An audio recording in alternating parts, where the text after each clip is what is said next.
Hello, it's Cathy Cassidy and I'm here to read you chapter 5 of Angel Cake. I'm going to show you the picture at the top of the chapter, which is a school blazer pocket with a little rat tail sticking out of it. So that gives you a little bit of a clue about what might be happening in today's chapter. Here we go. Lily, Francis and I are sitting on hard plastic chairs outside Mr. Fisher's room. We are in big trouble. The little row in the canteen escalated into a full-on riot, with girls standing on tabletops screaming and boys skidding about trying to catch the rat. Things got a little out of hand, with chips, donuts and dollops of rice pudding being flung about. One dinner lady fainted and landed face down in the fruit salad. When Mr. Fisher finally got the place in order, he looked around for ringleaders. "How did this start?" he roared, and all eyes swiveled to Lily, Francis, and me. As he marched us out of the canteen in disgrace, I looked back over my shoulder and caught sight of Kurt Jones sitting on the window ledge. A small, whiskery nose stuck out of his blazer pocket, sniffed politely, and disappeared from view. "This is crazy," Lily fumes. "How come we're getting the blame? Like it's our fault this dump of a school is rat-infested." "I'm going to be in so much trouble," Francis wails. "My mum will kill me." I keep a dignified silence because I don't quite know the English words for "your school is like a lunatic asylum. The kids are all insane, chip-throwing arsonists, and I wish I had the airfare back to Krakow." Just as well. It might sound kind of harsh. I'm right, though, about the lunatic asylum bit. It turns out the three of us are not in trouble for arguing in the canteen or even for starting a school riot. No, it's weirder than that. We're accused of stealing a rat from the biology lab. "What?" Lily snaps when Mr. Fisher explains the situation and asks us to tell him anything we might know before the police are called in. "You think I nicked that scabby rat? Yeah, right." "I'm trying to get to the bottom of a serious crime," Mr. Fisher replies. "The rat was taken from his cage this morning by person or persons unknown, possibly under cover of the fire alarm. A message was scrawled on the whiteboard in the biology lab. Rats have rights." "Rats have what?" Lily chokes. No, they don't have rights. They have fleas and germs and plague and horrible yellow teeth." "I take it you have no animal rights sympathies then," Mr. Fisher probes, and Lily rolls her eyes and huffs as if the head teacher is an especially annoying insect she would really like to spot. "Animal rights?" Francis echoes. "What do you mean? Are you saying that rat was rescued from the lab? What were they going to do with it? They don't dissect rats in schools anymore, surely." "No, they don't," Mr. Fisher assures her. "We don't. But I fear that the misguided pupil who took the rat may have seen the whole episode as a rescue, yes. Whereas, in fact, the rat was just Mr. Critchley's pet." "Gross," Lily says. "Spooky," Francis adds. "And you know nothing about the theft?" he presses. No, sir," the two girls chorus. "Anya," Mr. Fisher turns to me. "I know you've been finding it hard to settle in here and that you come, of course, from a very different culture. The children in the canteen reported a confrontation between you, Lily and Francis this lunchtime, and then very conveniently the rat appeared right at your feet. Anya, did you take the rat from the biology lab?" "No, sir," I tell him. But I think I know who did. We end up in after-school detention, Lily, Francis and me. When Mr. Fisher abandoned his search for the rat napper and tried to unravel the canteen bullying incident, he met with a brick wall. Lily insisted the three of us were all the best of friends. Francis blinked hard and agreed there really wasn't a problem, and I just sat there stunned and silent. Mr. Fisher didn't buy the cover-up and kept us all in after the final bell. "I cannot help you unless you let me," he tells us now. "There was definitely something going on.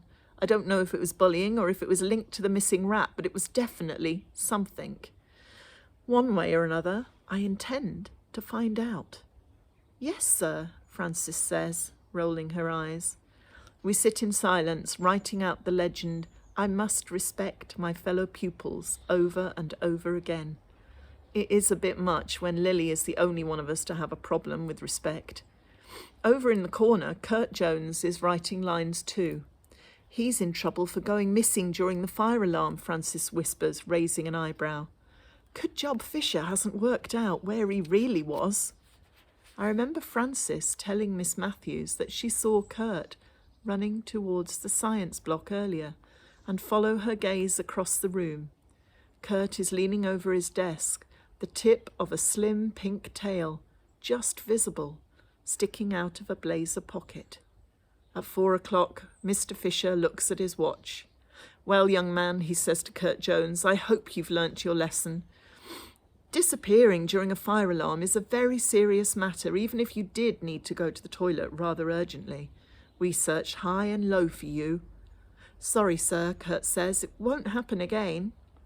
"As for you girls," Mr. Fisher continues, "I'm not happy about today's little scene in the lunch hall, not happy at all. I will be watching you all very carefully." "Will you, sir?" Lily Caldwell says, fluttering her eyelashes. "Oh." Mr. Fisher turns a startling shade of pink. "Off you go home," he says, exasperated. "All of you." The 4 of us straggle out into the rain. Kurt gives us a wave and strides on ahead, his school bag swinging, his flared trousers flapping gently in the breeze. Lily Caldwell huddles in the doorway beneath a Hello Kitty umbrella, lighting a ciggy. She's trying to look cool and hard, but coughing way too much to look either. Frances McGee falls into step beside me. "That girl is something else," she says darkly as we walk up towards Egbert Road, dodging the puddles. "Poisonous little witch." "Lily is not nice girl," I sigh. "I was right, wasn't I?" Francis says. "You understand a whole lot more than you let on, and you can speak if you want to. So, friends?" Francis tugs down her beanie hat against the rain. "Yes, friends," I tell her. "Call me Frankie," she says, and links my arm, and the 2 of us walk along together. "What a day," she sighs. "Arson, animal rights kidnappings, fights in the canteen, rat riots, detentions." "School in England is not like home," I say carefully. "Well, not every day's like today," she laughs. "It's not usually this good." I frown. I don't think I've got the hang of this English sense of humour yet. "Does it always rain?" "In Liverpool?" I ask. Frankie laughs. "Of course not. The weather has been yucky since you arrived, I admit." She looks at me, her plump face kind. "You hate it, don't you, Anya?" "No, But the words have deserted me, and I wipe a hand across my face, pretending I'm wiping away raindrops, not tears. "It's not so bad," Frankie says. "Who knows, you might even get to like it. Miracles do happen." Yeah, right. Then again, I guess it's never too late to hope. We turn the corner into Egbert Road, and there, on the pavement in front of the shops, is an angel. So you're going to have to wait for chapter 6, and I'll keep you guessing, but meanwhile you can tune in to Sunday Book Club and find out a little bit of behind the scenes information on what made me write the book, what the inspirations were, so some cool behind the scenes stories as well. I hope that all of you are doing okay, that you're managing to keep a smile on your face and find happy stuff to keep you going, because these are very difficult and strange times, and yeah, it's all a bit up and down for all of us, but I do think that sharing books and being able to escape into a story can really, really help. So I'll see you soon for chapter 6. I'll see you even sooner, I hope, for Sunday Book Club. Take care, and yeah, keep smiling.